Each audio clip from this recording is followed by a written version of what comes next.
Hi friends, if you're new here, welcome to Life in the Dash Lane. I'm Tina and I share recipes, canning, and simple living from my home here in Nova Scotia.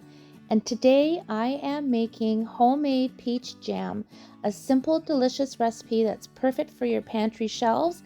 And I'm also going to show you a fun twist that I did with making some strawberry peach jam. These peaches are fresh and ripe. They came from Ontario and they are absolutely perfect. And the riper your peaches are, the sweeter your jam will be. Now, I want you to notice after I cleaned my peaches simply by putting them under running water, I did not peel them. You can peel your peaches if you want a smoother jam, but honestly, the skins soften right up as they cook and they add lovely flavor and color. Plus, it saves a ton of time. So, all I'm doing is I'm just scoring down the sides, removing any little bits that I don't want on my peach, and then just twisting and peeling out the pit. Really easy, especially because these are so fresh and so ripe. And oh my goodness, it was all I could do not to eat them while I was prepping them for my jam.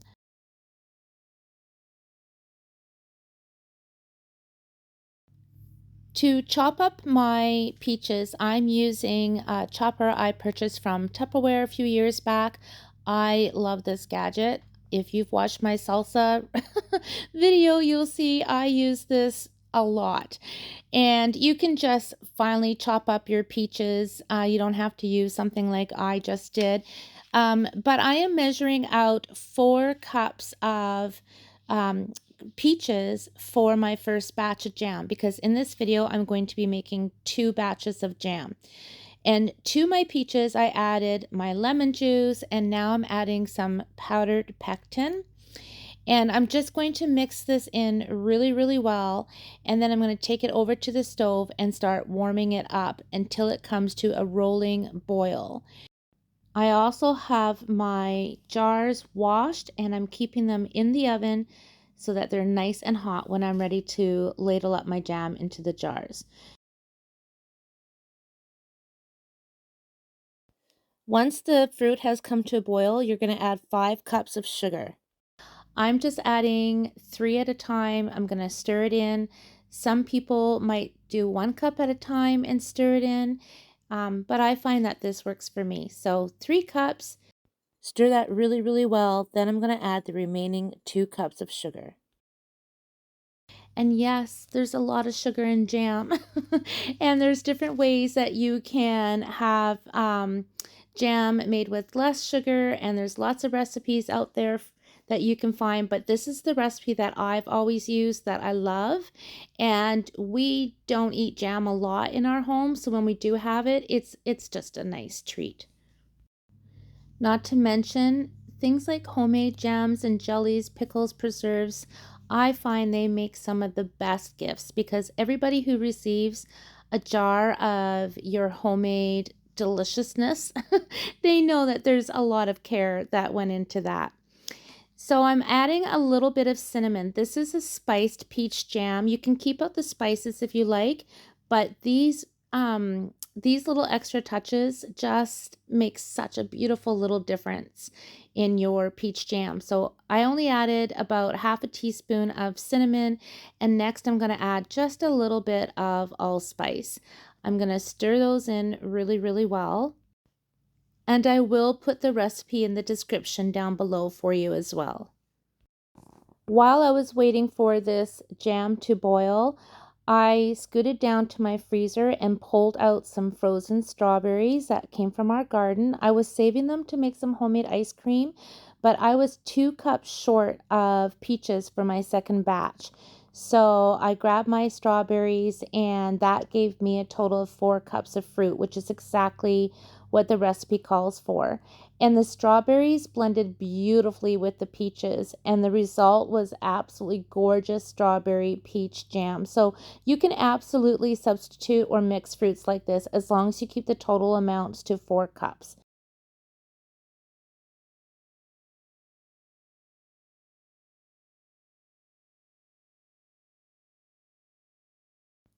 Okay, so my jam is coming to a boil, which is exactly what you want. Once it comes to a boil, you're going to time it for 1 minute. It needs to come to a hard boil for a minute, and you also need to stir constantly. Making jam is not something you start and walk away from. You really, really have to be devoted when you're making things like this. You also want to make sure that your jam's not going to burn on the bottom of your pot, so just keep stirring it. You'll notice some foam forms on top of the jam as it cooks. That's totally normal for jams and jellies. It's just air bubbles. So I skimmed most of it off with a big spoon by tilting my pot, which is not on camera because it's very tricky to make things like this and film at the same time because it's all about timing. But I just tilted my pot and grabbed a big metal spoon. And you don't have to get every bit though. If you want to reduce the foam, you can add half a teaspoon of butter when you first start cooking. And if a little bit of foam ends up in your jars, don't worry, it doesn't affect the flavor at all. So what I did here is I also added a half a teaspoon of vanilla bean paste that I get from Watkins. The vanilla just adds a beautiful subtle background flavor, especially with the peaches and the spices. So delicious.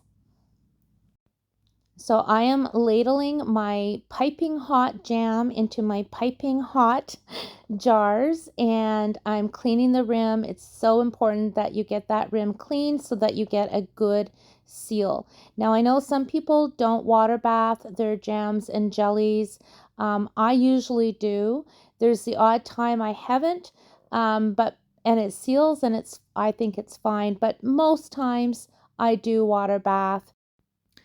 I have friends and family members who have been making jams and jellies for years and years and years, and they never water bath them. And I'm just curious what you do when you make your jams and jellies. Once I have all my jars filled with the jam and the lids on, I'm putting them into my water bath. And you're maybe wondering, geez, that water doesn't look very clean. That's because I had made some salsa and a little bit of the salsa got into the water, and we are having a major drought here in Nova Scotia. So I did not want to waste water and dump the whole canner and fill it up with more water. So I just used what was in there. I'm just adjusting my recipe because I added the strawberries and I didn't want to forget what I did. So that was me just jotting it down. And as I was getting ready to take the jars of jam out of the water bath, my best friend Jessica showed up with flowers for my birthday. Hello.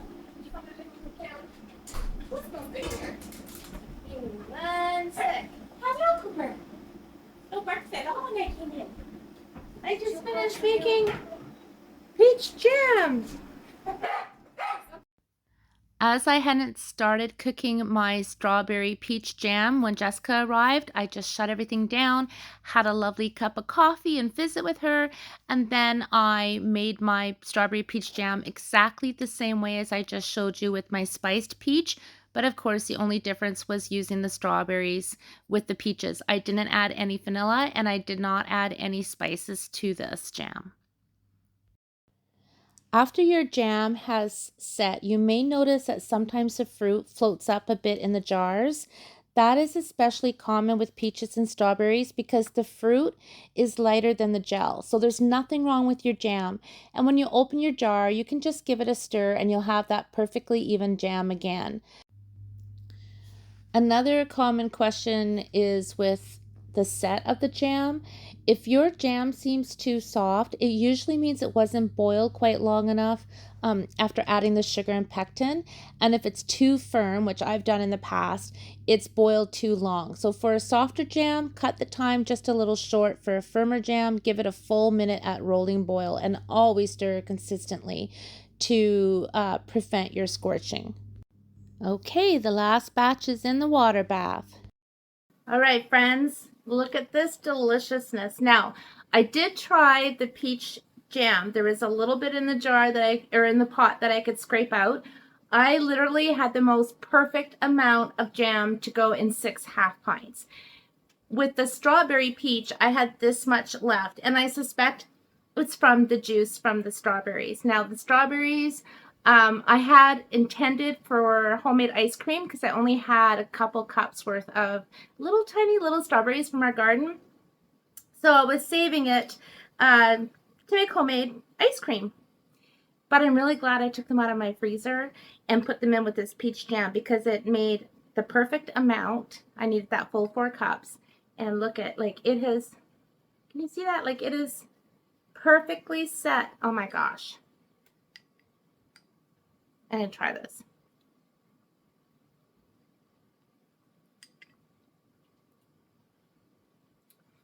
I don't make a lot of jam. I make my blackcurrant jelly every single year. I don't know why I don't make more jam.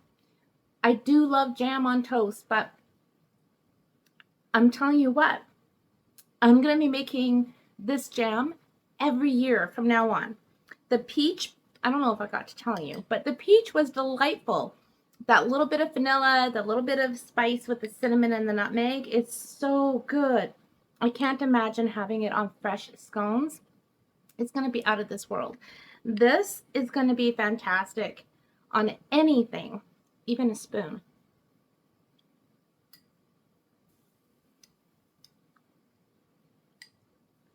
Guys, this is my sugar rush for the day.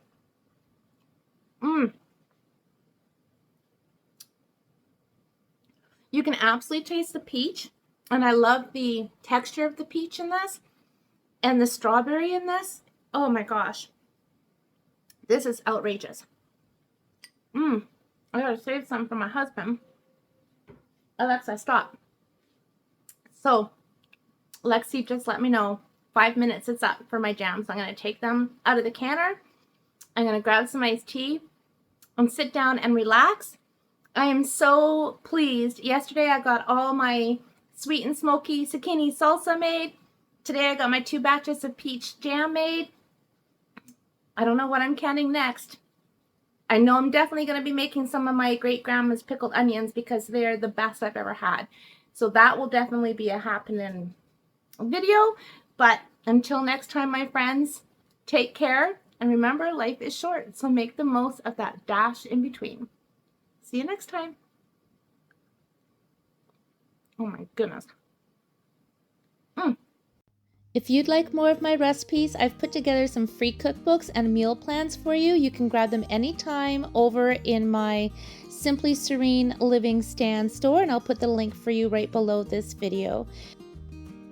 If you enjoyed this video and want more recipes and creative living inspiration, be sure to subscribe and ring the bell so you don't miss anything new. Thanks so much for watching, my friends. I appreciate you. Take care. See you next time.